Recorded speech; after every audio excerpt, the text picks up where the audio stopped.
Hey guys, welcome to the Massive Iron Channel. I'm Steve. In this video, we're going to talk about bench press, and we're going to answer the question, is the bench press an ineffective muscle builder?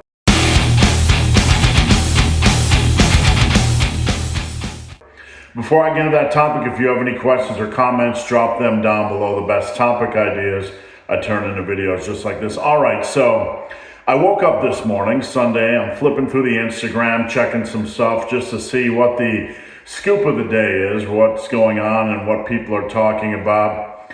And I came across a post. One of the first things that I witnessed was a post about the bench press, and it mentioned how ineffective the bench press was as a muscle builder. And I'm laughing at that, and I'll get into that in just a second.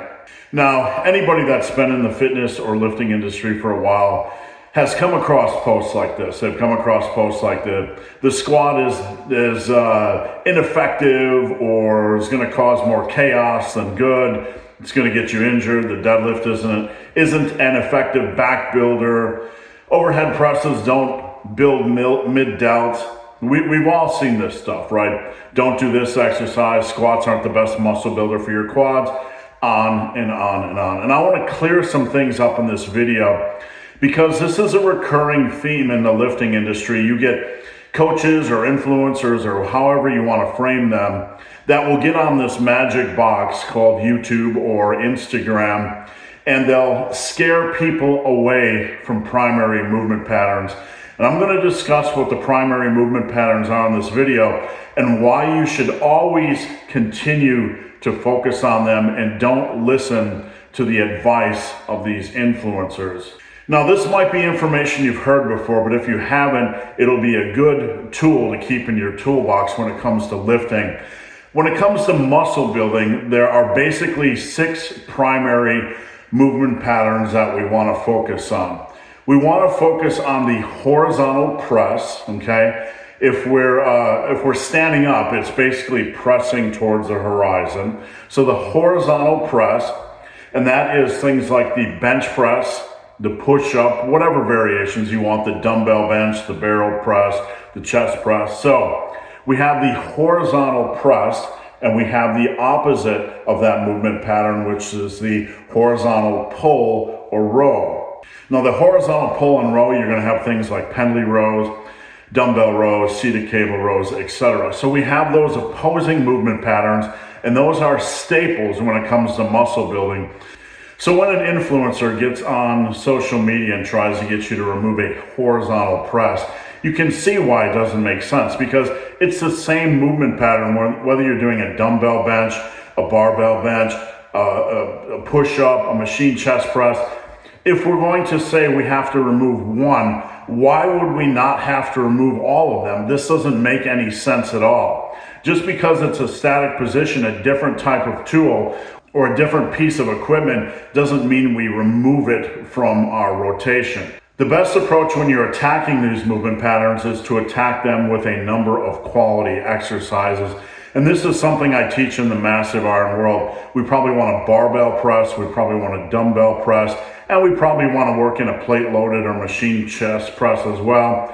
And then maybe some other pec exercise like a pec deck or barrel press or cable crossovers or whatever. So we have the horizontal press and we have the horizontal pull, and then we have the vertical press or overhead press and the vertical pull. Now, the vertical press, you're going to have your overhead pressing movements, your dumbbell and barbell overhead press, your Arnold press, your machine shoulder press, and to a degree, your side laterals, which mimics that motion, and your upright rows as well. Now, your vertical pull, you're going to have your pull ups and your chin ups and your lat pull downs, and to a degree, your lat prayer. So we have those 4 major upper body movement patterns. And for the lower body, we have the hip hinge, which is basically a deadlift or RDL or variations thereof. And we have the squat and exercises that mimic that movement pattern, are in that movement pattern family, like hack squats, leg presses, and to a degree, leg extensions. So those are the major 6 movement patterns when it comes to muscle building. You could also talk about loaded carries, but when you're doing deadlifts or RDLs, we have that load movement. We have that function built in because we're holding a weight and not letting it drop to the ground. So in a sense, that's already built into our programming. Now, the reason why this is important is simple. When you get an influencer or a YouTuber or just some random coach that's been at it for 6 months and seen good results and decided to start a channel coaching, if they try to remove a piece of this puzzle or tell you not to do a big movement pattern, all you should see is red flags, red flag after red flag after red flag. The only reason you shouldn't do one of these exercises is if it doesn't work for you personally. If a bench press hurts your shoulders, if a squat hurts your knees, if you can't figure out squat form and it's killing your lower back, etc. But attack all 6 of these movement patterns if you want to build a quality muscle building base. Please head over to Instagram at BenTheBarman. And if you need more assistance, hit my DM. I'd be glad to help. So thanks for watching, guys. Have a great day.